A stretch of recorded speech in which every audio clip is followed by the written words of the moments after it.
Martina आगे चलती है तो किसी चीज से टकराती है और मार्टिना ये देखकर हैरान हो जाती है क्योंकि वहाँ कुछ भी नहीं होता। तो आखिर उसे क्या रोक रहा है? वो हाथ लगाती है तो पता चलता है कि उस स्पॉट पर एक इनविजिबल दीवार है जो आंखों को नहीं दिखती लेकिन बहुत ही मजबूत है। मार्टिना बहुत कोशिश करती है पर ना तो वो उसको तोड़ सकती है और ना ही उसे क्रॉस कर सकती। कुछ देर दम लगाने के बाद वो थक कर बैठ जाती है और थोड़ी देर बाद फिर कोशिश करती है और फिर बैठ जाती है। कुछ घंटे बाद वो घर वापस जाने का फैसला करती है और कुत्ते को साथ लेकर चल देती है। अगले दिन सुबह वो फिर उस रास्ते से चलकर जाती है। कहीं मैं पागल तो नहीं हो गई? शायद वहाँ कोई दीवार ही नहीं है, ये मेरा वहम ही होगा। इस तरह सोचकर वो फिर उस जगह पहुंच जाती है लेकिन अब भी वो उस जगह को क्रॉस नहीं कर पाती। उसे अब जरा डर लगने लगता है। वो फिर से घर लौट रही होती है कि रास्ते में एक बुजुर्ग कपल को देखती है और लगता है वे कुछ काम कर रहे हैं। उन्हें देखकर मार्टिना को तसल्ली होती है और वो हेलो हेलो कहकर उन्हें पुकारती है। जब वो पास पहुंचती है तो वहाँ पर भी उसे कोई इनविजिबल चीज रोक रही होती है। लगता है यहाँ भी एक इनविजिबल दीवार है। इतना ही नहीं, उन दोनों बुजुर्गों को देखकर लगता है कि वे इंसान नहीं पुतले हैं। अब मार्टिना अपने बाइनोकुलर से उन्हें क्लोजअप में देखती है तो उसे लगता है कि वे इंसान ही हैं जो वक्त के किसी पल में रुक गए हैं और वहीं फ्रीज हो गए हैं। मार्टिना सोचती है कि इस इनविजिबल दीवार के उस तरफ सभी लोग मर चुके हैं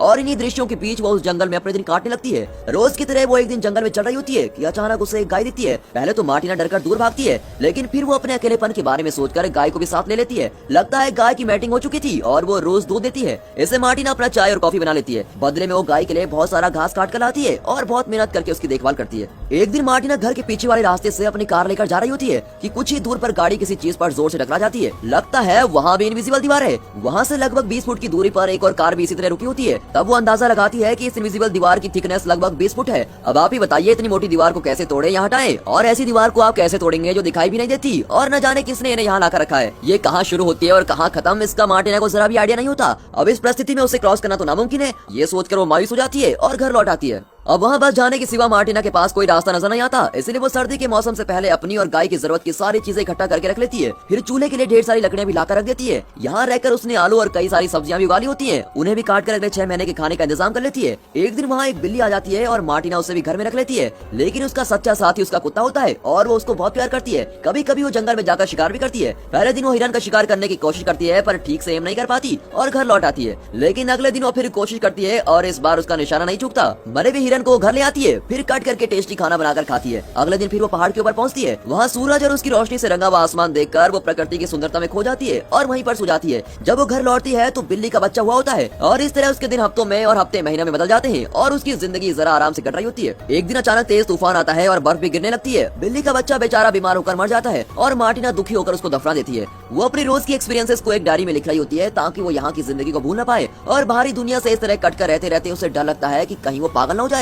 वहाँ एक ही डायरी होती है और उस डायरी के फट जाने तक ही वो लिख सकती है। जब उसकी डायरी फट जाएगी तो ये कहानी भी वहीं पर खत्म हो जाएगी। कुछ ही दिनों में बहुत ही कठिन जाड़े का मौसम आ जाता है। मार्टिना बेचारी अब घर में ही बंद पड़ी रहती है। खाने पीने की सारी चीजें घर पर होती है और वो रोज कुछ न कुछ पकाकर खा लेती है लेकिन वो कहीं बाहर नहीं जाती और सारा दिन घर के अंदर रहती है। इसी बीच गाय का बछड़ा होता है और मार्टिना डिलीवरी में गाय की मदद करती है और बड़ी मुश्किल से बछड़े को बाहर निकालती है। बछड़ा पैदा होता है और मार्टिना उसे भी संभालती है और किसी तरह जाड़े का मौसम बीत जाता है और मार्टिना घर पर ही रहकर तंग आ चुकी थी। अब उसकी डायरी में 25 में लिखा होता है और मार्टिना लिखती है कि इस जंगल में रहते रहते लगभग 1 साल गुजर चुका है और इस बात की एनिवर्सरी मनाने में पहाड़ पर जाने वाली हूँ। फिर वो कुत्ते को लेकर पहाड़ पर जाती है और शाम तक वहाँ का दृश्य निहार रही होती है। जो हो गया सो हो गया, आज से मैं एक नई जिंदगी की शुरुआत करूंगी, ये सोचकर वो घर लौटती है और वो पहले जैसी मायूस नहीं होती और अपनी डायरी देखने लगती है। अब ऋतुओं का चक्र फिर एक बार शुरू होता है। गर्मी, बरसात, बसंत इत्यादि मौसम आते हैं और चले भी जाते हैं। फिर एक बार जाड़ों का मौसम आता है और मार्टिना उसका सामना आसानी से कर लेती है। फिर बसंत ऋतु आती है और तब मार्टिना एक सफेद कौवे को देखती है। वो जरा घबराया हुआ लगता है क्योंकि बाकी काले कौवे उसको भगा रहे थे। उसे देखकर मार्टिना को लगता है कि ये भी मेरी जिंदगी की तरह है, जो कि जंगल में अकेला है और पास की किसी भी चीज से उसका कोई संबंध नहीं।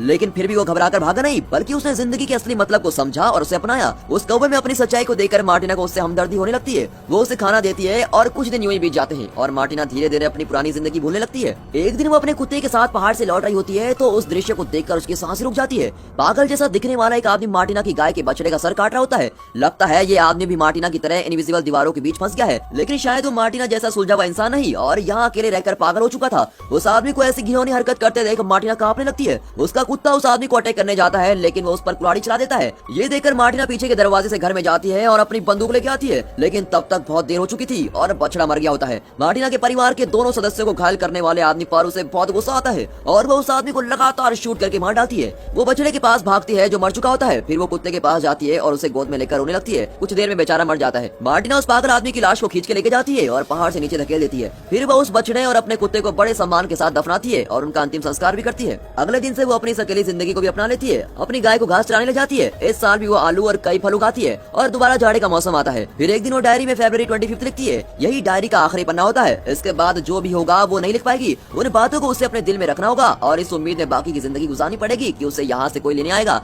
उसके चारों ओर की ये इनविजिबल दीवार किसी तरह गिर जाए और इस जंगल से बाहर का रास्ता खुल जाए। इसी प्रार्थना के सिवा वो और कुछ नहीं कर सकती। पन्नों के खत्म हो जाने से वो लिखना बंद कर देती है। और दोस्तों, हमारी ये मूवी भी यहाँ पर खत्म।